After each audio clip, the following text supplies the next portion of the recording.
I just want to take a moment to just walk over here and just give him a... All right, homie. See you on the other side. See what's back here. Oh, gross. That is some high quality stripper glitter there. Well, today finally came. The absolutely legendary 10-bolt met its death. Clay and I just confirmed that a few minutes ago. It is sure enough dead. This is my first time ever having to cover off this thing, and it was just as bad as, you know, we expected. There is total carnage under there, big chunks of things, little chunks of things. If you watched the last video, you could tell that it was just a struggle to get this thing back home after we broke it bad at the track. I still don't know the full extent. So with the holidays and with Christmas and everything coming along, Merry Christmas, by the way, it took me a while to get it unloaded. The shop has been slam full. That's the big shop out back. So it has been slam full of stuff, and I was waiting on an opportunity to get back in there, but it's just not going to happen, and I'm tired of waiting. So here we are under the carport. Proof is in the pudding. You don't have to have a fancy place to work on stuff. You can do it by any means necessary in your driveway. Back to my roots by doing things under the old carport here. Just to show you guys how broken this is, you know, we pretty much knew there was no other way around it, as something in the rear end was broken, but we just didn't really know how bad or how far forward the problems continued. But obviously the first check that you could do is just get the thing in the air like I got it now and start turning stuff. So as you can see, the transient part, it's not supposed to free roll like this, and the drive shaft, even if this were to be spinning, the drive shaft should move, and it's not. So we got problems. She broke. All right, Clay, go ahead and spin that tire. I want to show them what's going on. Ugh, that sounds gnarly.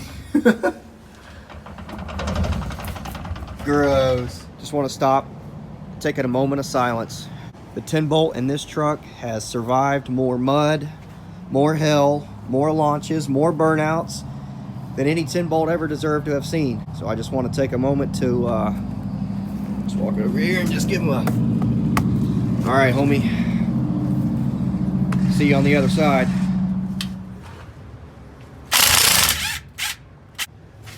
Remember, guys, this is the first time I've ever had this cover off. So this thing may have been off at some point in time while my grandpa owned the truck, but at least since 2010, since I've been driving the truck, this cover's never been off. So what we see is what we get. This is true live action here.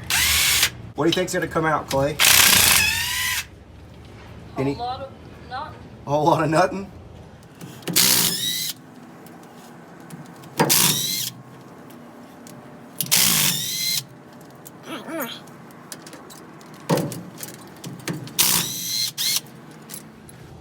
All right, here goes nothing. See what's back here. Oh, gross.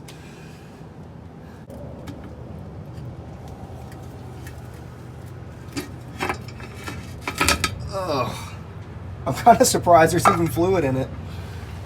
Oh. All right, let's see what we got in here. Oh, that's a big one though. Oof. I don't even know what that is. But it's big. Oh goodness, that's lots of funk. That is some high quality stripper glitter there. Now I don't know what rear ends are supposed to look like, but I don't think it's supposed to be like that. Yuck. Oh goodness. Can you go the other way? Oh, locked up that way? Yep. Dang it, man. That's what it felt like when I was trying to drive off. Oh, that's brutal. Freaking carnage. All right, look at that. Oh, it's all broken in there. Spin it, Clay. Oh, gnarly. So as you can see, we totally grenaded the inside of the carrier there, and that's the known weak spot on these 10 bolts. People talk about 10 bolts with a lot of negative energy all the time, but it's mostly in reference to the 10 bolts that come in the Camaros. And now I don't know a ton about rear ends. I just know that the truck rear ends that are 10 bolts actually are a little better than the ones that come in the Camaros and such, like F-body cars anyway. Basically the biggest weak link in these is the carrier, and that's, you know, pretty much what we broke inside of this one. So that is just absolutely gnarly. Freaking gnarly. So I feel like this bone stock G80 that I've never had opened, like, I almost feel like I should have a funeral for this thing, because this unit has been like an absolute legend, and I don't want to just ditch these parts and pieces. These are going to be like nostalgic and historic. And so give me some ideas. What should I do with these, the shrapnel that we have left over? How can I memorialize these pieces? Because like I said, this unit's been a legend, and I don't want it just to go out like some chump. I'm not crying, you're crying. I'm not crying. I'm not. I ain't doing it. I just have the sniffles. That's it. God, it's so bad. So much carnage. I got the trans and neutral, so I'm trying to roll this guy around, and look at that. Oh, giving it the beans, broke it, the whole thing. Oh, what a unit though. Man, this thing, it took some beatings. So I sent a Snapchat to a couple of buddies, and they're like, just weld her up. Yeah, bud, let's just weld her up. Should be fine.